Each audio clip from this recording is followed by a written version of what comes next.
Hello dear friends, स्वागत है आपका अपने यूट्यूब चैनल एसडी एजुकेशन पे। आज हम बात करेंगे सीटेट जुलाई 2024 के बहुत ही इम्पोर्टेंट टॉपिक मूल्यांकन के प्रकार के बारे में, यानी टाइप्स ऑफ इवैल्यूएशन के बारे में। हमने अपने पिछले वीडियो में मूल्यांकन के बारे में बहुत ही अच्छी तरीके से समझा जाना। मूल्यांकन के बारे में हमने उसकी परिभाषाएं जानी। विभिन्न प्रकार के जो मनोवैज्ञानिक हैं उन्होंने कौन कौन सी मूल्यांकन की परिभाषाएं दी थी, मूल्यांकन का महत्व क्या है, इन सभी बारे में पूरी डिटेल के साथ में हमने अपनी पिछली वीडियो में जाना था। अब अपनी आज की इस वीडियो में हम जानेंगे मूल्यांकन के प्रकार क्या क्या हैं और मूल्यांकन की प्रविधियां क्या होती हैं। इसके बारे में हम फुल डिटेल से चर्चा करेंगे और बहुत ही आसानी के साथ समझने का प्रयास करेंगे। यह जो टॉपिक है यह सीटेट के लिए बहुत ही इंपॉर्टेंट टॉपिक है। सीटेट के साथ साथ यह यूपी टेट और एसटेट के लिए बहुत ही इंपॉर्टेंट है। यहाँ से 2-3 क्वेश्चन जरूर पूछे जाते हैं और पूछने की पूरी संभावनाएं भी रहती हैं। अगर शुरू से लेकर के लास्ट तक आप हमारा वीडियो देखते हैं तो आपको जरूर लाभ होने वाला है, आपका बेनिफिट जरूर होगा। यहाँ से 2 से 3 क्वेश्चन जरूर बन जाएंगे। तो चलिए शुरू करते हैं हम आज के अपने इस टॉपिक के बारे में। सबसे पहले हम बात करते हैं मूल्यांकन की प्रविधियां, यानी मूल्यांकन की प्रविधियां क्या होती हैं। तो शिक्षा वस्तुतः उपलब्धि केंद्रित ना होकर विकास केंद्रित है, यानी कि जो शिक्षा होती है यह उपलब्धि केंद्रित ना होकर के विकास केंद्रित होती है, यानी कि शिक्षा के द्वारा हमारा विकास होता है, डेवलपमेंट होता है। मूल्यांकन के द्वारा इस दिशा में मदद मिलती है और मूल्यांकन के द्वारा विकास में यानी डेवलपमेंट में हमको और अधिक मदद मिलती है और अधिक सुधार होता है। तो मूल्यांकन के द्वारा इस दिशा में मदद मिलती है कि छात्र का विकास हुआ है अथवा नहीं हुआ है। इस प्रकार शिक्षण प्रक्रिया में मूल्यांकन अत्यंत महत्वपूर्ण है, यानी मूल्यांकन के द्वारा ही हमको यह पता चलता है कि एक जो छात्र है उसका विकास कैसा हुआ है, विकास हुआ है या नहीं हुआ है, कौन कौन से पहलू हैं जो उसको समझ में अच्छे तरीके से आए हैं, कौन कौन से पहलू हैं जिनमें उनको समझने में दिक्कत होती है, इत्यादि सभी के बारे में हमको मूल्यांकन के द्वारा ही पता चलता है। नेक्स्ट पॉइंट की हम बात करते हैं मूल्यांकन के प्रकार, यानी कि हमने पहले बात किया मूल्यांकन की प्रविधियां, अब हम बात करेंगे मूल्यांकन के प्रकार के बारे में। तो मूल्यांकन एक सतत सकारात्मक प्रक्रिया है। सतत का मतलब होता है निरंतर चलने वाली। तो मूल्यांकन एक निरंतर चलने वाली सकारात्मक प्रक्रिया है जो शिक्षा के उद्देश्यों की सीमा निर्धारित करके शिक्षा प्राप्ति के स्तर को जानकर उचित अनुचित निर्णय लेने में सहायता करती है। यानी कि जो मूल्यांकन होती है यह निरंतर चलने वाली प्रक्रिया होती है और मूल्यांकन के द्वारा ही हम उद्देश्यों की जो सीमाएं होती हैं इनको हम निर्धारित करते हैं।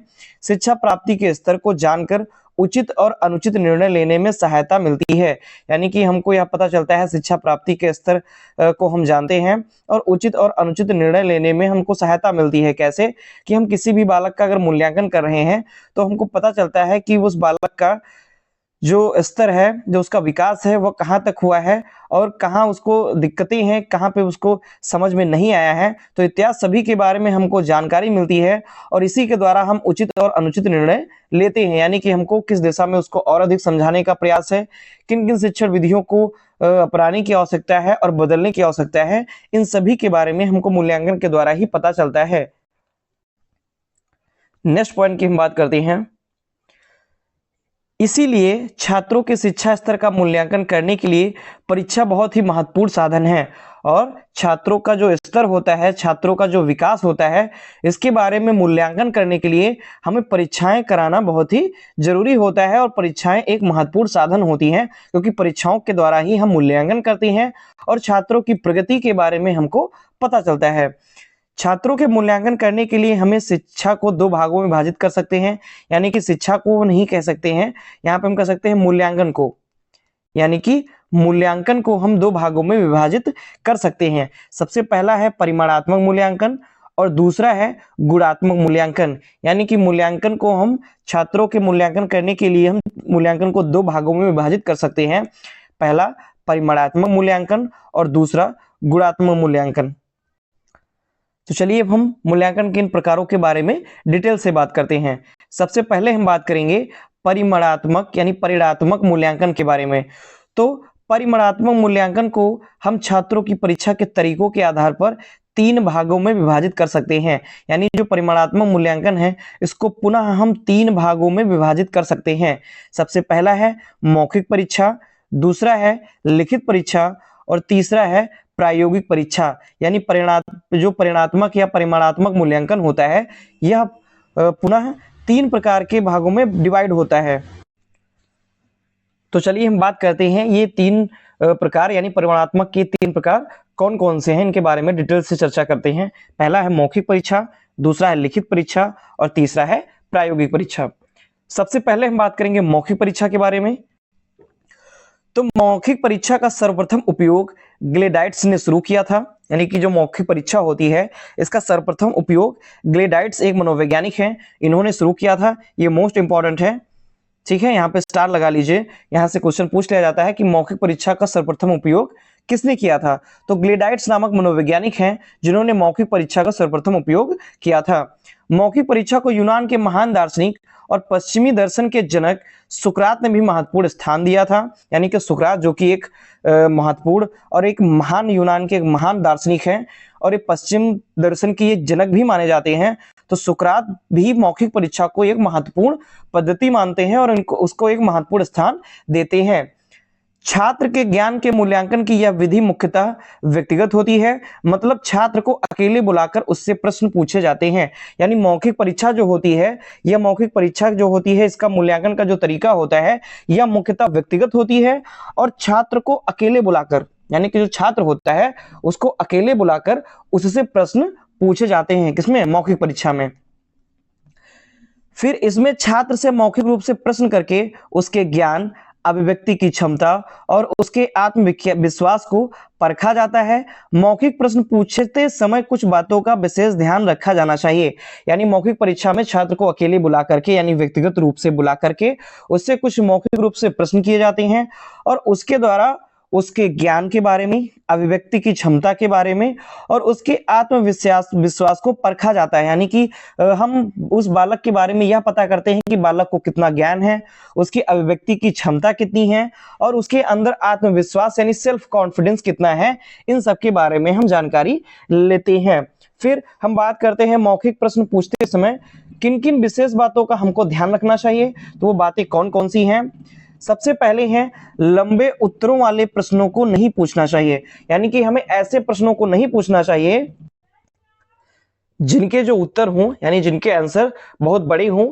ऐसे प्रश्नों को हमको नहीं करना चाहिए, क्योंकि जब अगर उत्तर ज्यादा हम लंबे होंगे तो उनको बताने में, उनको एक्सप्लेन करने में समय भी अधिक लगेगा और समय अधिक लगेगा तो जब लंबे उत्तर होंगे तो उसमें से कुछ बातें होंगी जो सही होंगी और कुछ बातें जो बालक होगा वो भूल भी सकता है। तो हमें ऐसे प्रश्न नहीं पूछे जाने चाहिए जिनके उत्तर लंबे हों, ठीक है। हमको छोटे या वस्तुनिष्ठ, जिनको बहुविकल्पीय प्रकार के प्रश्न होते हैं, ऐसे प्रश्नों को अधिक से अधिक शामिल करना चाहिए। नेक्स्ट पॉइंट की बात करते हैं, प्रश्न में द्विअर्थी शब्दों का प्रयोग करने से बचना चाहिए। मतलब ऐसे प्रश्न में ऐसे शब्दों का प्रयोग नहीं करना चाहिए जिनके जो अर्थ हो वो 2 अर्थ निकले, ठीक है। अगर 2 अर्थ निकलते हैं तो जो मान लीजिए कि आपने पूछा किसी और अर्थ के लिए है और बालक उसका उत्तर किसी और अर्थ में दे रहा है, तो इससे जो सटीक मूल्यांकन है वो नहीं हो पाएगा, ठीक है। तो ऐसे प्रश्नों का हमें, ऐसे प्रश्नों में जो शब्द होते हैं, द्व्यर्थी वाले शब्द होते हैं, इनका प्रयोग करने से बचना चाहिए। नेक्स्ट पॉइंट की बात करते हैं, छात्रों को उत्तर देते समय बीच में नहीं टोकना चाहिए। फिर अगर कोई भी छात्र उत्तर दे रहा है, प्रश्न, आपके प्रश्न का जवाब दे रहा है, तो उसको बीच में नहीं टोकना चाहिए, बीच में नहीं रोकना चाहिए, क्योंकि उसका जो एक फ्लो होता है, वो जिस फ्लो से सुना रहा है तो उस फ्लो को टूट जाएगा और जो उसको आता हुआ भी उत्तर होगा तो वो उसको भूल सकता है। नेक्स्ट पॉइंट की बात करते हैं, लंबी शब्दावली वाले प्रश्नों से बचना चाहिए। यानी ऐसे प्रश्नों को भी नहीं पूछना चाहिए जिनकी शब्दावलियां लंबी हों, जिनके उत्तर लंबे हों। इन सभी प्रश्नों को नहीं पूछना चाहिए। नेक्स्ट बात करते हैं लिखित परीक्षा, यानी अगला पॉइंट है हमारा दूसरा, लिखित परीक्षा। तो वर्तमान समय में लिखित परीक्षाओं के माध्यम से मूल्यांकन का प्रचलन सबसे अधिक है। यानी कि अगर हम वर्तमान समय की बात करते हैं तो वर्तमान समय में जो मूल्यांकन होता है वो ज्यादातर लिखित परीक्षाओं के द्वारा ही होता है और यह जो प्रक्रिया है ये काफी ज्यादा प्रचलित भी है। इस परीक्षा में 4 प्रकार के प्रश्नों को पूछा जा सकता है और यह जो परीक्षा होती है यानी लिखित परीक्षा होती है, इसके अंतर्गत 4 प्रकार के प्रश्नों को पूछा जा सकता है। सबसे पहला है वस्तुनिष्ठ प्रश्न, जिनको बहुविकल्पीय प्रश्न भी बोलते हैं। क्या बोलते हैं? बहुविकल्पीय प्रश्न। और इनके जो उत्तर होते हैं वो मात्र 1 शब्द या 2 शब्द वाले ही होते हैं। दूसरा होता है अति लघु उत्तरीय प्रश्न, इनके जो उत्तर होते हैं मुश्किल से 5 या 10 शब्दों वाले होते हैं। तीसरे होते हैं लघु उत्तरीय प्रश्न, और चौथा होता है फोर्थ नंबर दीर्घ उत्तरीय या निबंधात्मक प्रश्न। ये काफी लंबे 1 या 2 पेज तक के भी हो सकते हैं। तो लिखित परीक्षा की ये 4 प्रकार की विधियां होती हैं, जिनमें पहला वस्तुनिष्ठ प्रश्न होता है, दूसरा अति लघु उत्तरीय प्रश्न होता है, थर्ड होता है लघु उत्तरीय प्रश्न, और फोर्थ होता है दीर्घ उत्तरीय या निबंधात्मक प्रश्न। नेक्स्ट पॉइंट पे हम चलते हैं। थर्ड पॉइंट इसका है प्रायोगिक परीक्षा, यानी कि हमने पहले बात की मौखिक परीक्षा के बारे में, दूसरी हमने बात की लिखित परीक्षा के बारे में, अब हम तीसरी बात करते हैं प्रायोगिक परीक्षा के बारे में। तो प्रायोगिक परीक्षा का मतलब यानी प्रायोगिक का मतलब ही होता है प्रयोग करना, यानी कि एक्सपेरिमेंट करना। तो मूल्यांकन में प्रयोग विधि का महत्वपूर्ण स्थान है। शिक्षा का उद्देश्य ही है कि बच्चे कुछ करके सीखें, क्योंकि शिक्षा का एक उद्देश्य ही होता है कि बच्चे करके सीखें या बच्चे स्वयं करके सीखें। तो जब वो जितना बच्चे करके सीखते हैं वह उतना ज्ञान स्थायी रहता है, वह उतना अधिक सीख पाते हैं। और यह किससे संभव होता है? यह प्रयोग विधि, क्योंकि बच्चे जो करते हैं वह प्रयोग कहलाता है, वो प्रयोग करते हैं, ठीक है। और यह जो विधि होती है यह प्रयोग विधि कहलाती है। तो प्रायोगिक मूल्यांकन को 2 भागों में बांटा जा सकता है, और जो प्रायोगिक मूल्यांकन होता है इसको हम 2 भागों में बांट सकते हैं। सबसे पहला है आंतरिक प्रयोग, यानी कि फर्स्ट जो हमारा है वह है आंतरिक प्रयोग। जब किसी सूत्र या अवधारणा को प्रयोगशाला में सामग्री उपकरण की सहायता से छात्र द्वारा सिद्ध किया जाता है, जिससे उसकी सफलता असफलता का मूल्यांकन किया जाता है, इसे आंतरिक मूल्यांकन कहते हैं। यह अधिकतर विज्ञान विषय में किया जाता है। यानी आंतरिक प्रयोग के बारे में क्या कहते हैं कि जब किसी सूत्र या अवधारणा को प्रयोगशाला में, यानी कि आप सभी जानते होंगे आपके स्कूल में भी प्रयोगशालाएं होंगी जिसमें वीकर्स रखे हुए होंगे, सूक्ष्मदर्शियां रखी हुई होंगी, तो वो एक प्रकार की प्रयोगशाला होती है जहां पर हम प्रयोग करते हैं। तो वहां पर हम प्रयोगशाला में जाकर के प्रयोग सामग्री जो होती है वहां की उन सामग्री और उपकरणों की सहायता से जो एक छात्र होता है वह प्रयोग करता है वहां पर, और उस प्रयोग में जो छात्र होता है वो सफल भी होता है और असफल भी होता है। तो इस प्रकार हम प्रयोग के आधार पर या आंतरिक प्रयोग के आधार पर हम छात्र की सफलता या असफलता का मूल्यांकन करते हैं। इसे ही आंतरिक मूल्यांकन भी कहा जाता है, और यह अधिकतर विज्ञान विषय में किया जाता है, क्योंकि आप सभी जानते होंगे कि विज्ञान विषय में भिन्न भिन्न प्रकार के प्रयोग किए जाते हैं, ठीक है। उसमें अनेक प्रकार की प्रयोगशालाओं में हम जाते हैं, उसमें बीकर्स होते हैं, गैसें होती हैं, तो इन सभी के द्वारा, सूक्ष्मदर्शी होती है, इन सभी के द्वारा हम प्रयोग करते हैं। तो यह अधिकतर जो प्रयोग होता है यह विज्ञान विषय में किया जाता है। नेक्स्ट पॉइंट की बात करते हैं बाह्य प्रयोग, यानी कि बाह्य प्रयोग क्या होता है। तो इस प्रकार के मूल्यांकन को छात्र के जीवन से जोड़कर ज्ञान सिद्धांत को व्यवहार रूप में परिवर्तित करने को कहा जाता है। यानी इस प्रकार का जो मूल्यांकन होता है ये छात्र के बाह्य स्वरूप के आधार पर किया जाता है, और इसमें छात्र के जीवन से जोड़ करके उसके ज्ञान सिद्धांत को व्यवहार रूप में परिवर्तित करने को कहा जाता है। जैसे कुछ दूरी दौड़ना, सत्य बोलना, चित्र बनाना, मिट्टी का कार्य करना आदि, ये सभी बाह्य प्रयोग होते हैं। जैसे हम बालक से क्या कह देते हैं कि जाओ कुछ दूर तक दौड़ लगाओ, या केवल तुम सदा सत्य ही बोलो, तो ये बाह्य प्रयोग है। जाकर के तुम चित्र बनाओ या मिट्टी का कोई भी खिलौना बनाओ, मिट्टी का कोई भी कार्य करो, तो ये बाह्य प्रयोग होते हैं, ठीक है। और इसको क्या किया जाता है, इसके द्वारा बालक के ज्ञान, उसके सिद्धांतों को व्यवहारिक रूप में परिवर्तित कर दिया जाता है। यह मूल्यांकन शारीरिक शिक्षा, गृह विज्ञान, कला, नैतिक शिक्षा, कृषि विज्ञान आदि विषयों में किया जाता है। यानी कि जैसे क्या कहते हैं कुछ दूरी तक दौड़ो, तो ये शारीरिक शिक्षा से अंतर्गत हो जाता है, ठीक है। गृह विज्ञान के अंतर्गत विभिन्न प्रकार की वस्तुओं को बनाना हो जाता है। कला के अंतर्गत हम बता देते हैं कि जाकर के आप चित्र बनाओ। नैतिक शिक्षा के अंतर्गत सदा सत्य बोलो। कृषि विज्ञान के अंतर्गत मिट्टी से संबंधित कोई भी कार्य कर सकते हो, या खेत से संबंधित कोई भी कार्य जो होते हैं वो बता दिए जाते हैं। तो इत्यादि जो विषय होते हैं इन सभी विषयों को बाह्य प्रयोग के आधार पर मूल्यांकन किया जाता है। नेक्स्ट पॉइंट की बात करते हैं। अगला पॉइंट है हमारा गुणात्मक मूल्यांकन। यानी कि गुणात्मक मूल्यांकन क्या होता है, तो गुणात्मक मूल्यांकन को हम निम्नलिखित 4 भागों में विभाजित कर सकते हैं। सबसे पहला है जांच की सूची और स्तर माप, दूसरा है अवलोकन या निरीक्षण, तीसरा है घटनावृत्त और चौथा है साक्षात्कार। अब हम इन सबके चारों प्रकार के बारे में डिटेल से बात करेंगे। सबसे पहले हम बात करते हैं जांच सूची और स्तर माप के बारे में। तो जांच सूची का उपयोग छात्र के प्रयोगात्मक ज्ञान, अभिवृत्तियों, रुचियों, अवधारणाओं और मूल्यों आदि के संबंध में उपलब्धियों का पता लगाने में किया जाता है। यानी जांच सूची का उपयोग छात्र जो होता है वो प्रयोगात्मक ज्ञान, जो भी उसने प्रयोग किया हुआ है उसके ज्ञान के बारे में, अभिवृत्तियों के बारे में, छात्र की जो रुचियां हैं उनके बारे में, छात्र के मूल्यों के बारे में आदि सभी उपलब्धियों का पता लगाने के लिए जांच सूची का उपयोग किया जाता है। जबकि स्तर माप के माध्यम से यह जाना जाता है कि किसी छात्र के कुछ विशिष्ट गुणों ने अन्य छात्रों एवं शिक्षकों पर क्या प्रभाव डाला है। और जो हमारा स्तर माप होता है इसके द्वारा हम यह पता लगाते हैं किसी छात्र के जो विशिष्ट गुण हैं उन विशिष्ट गुणों से उसके जो शिक्षक जो उसका शिक्षक मतलब उसके जो शिक्षक हैं और उसके जो सहयोगी छात्र हैं, उसके जो मित्र हैं, वह कितना प्रभावी हुए हैं, उनके ऊपर कितना प्रभाव पड़ा है उनके इन गुणों का, उस छात्र के विशिष्ट गुणों का। इसका हम पता किसके माध्यम से लगाते हैं? स्तर माप के द्वारा हम इसका पता लगाते हैं। नेक्स्ट पॉइंट की बात करते हैं अवलोकन या निरीक्षण। तो किसी व्यक्ति या समूह के व्यवहार को कुछ निश्चित समय के लिए देखना और उसके व्यवहार के कुछ बिंदुओं को दर्ज करना अवलोकन है। अवलोकन का मतलब ही क्या होता है? देखना। ठीक, तो किसी व्यक्ति या छात्र या समूह के व्यवहार को हम कुछ निश्चित समय के लिए देखते हैं, उसको निहारते हैं कि यह क्या कार्य कर रहा है, कैसे तरीके से कार्य कर रहा है, इसकी कार्य करने की विधि कैसी है और उसका व्यवहार कैसा है। इन सभी बिंदुओं को हम क्या करते हैं? एक स्थान पर दर्ज करते हैं, उनको लिखते हैं, अवलोकन करते हैं। तो यही क्या क्रिया क्या कहलाती है? अवलोकन करना या निरीक्षण करना कहलाती है। अवलोकन को सही तरीके से दर्ज करने के लिए अवलोकनकर्ता, चेकलिस्ट, अवलोकन चार्ट, मापनी परीक्षण आदि उपकरणों का प्रयोग किया जाता है। यानी कि अगर हम अवलोकन कर रहे हैं और उसको हमको सही तरीके से करना है, सही तरीके से दर्ज करना है, तो उसके लिए हमको एक अवलोकनकर्ता यानी जो अवलोकन करता है वो अवलोकनकर्ता कहलाता है। जैसे कि मैं किसी का अगर अवलोकन कर रहा हूं तो मैं अवलोकनकर्ता कहलाऊंगा।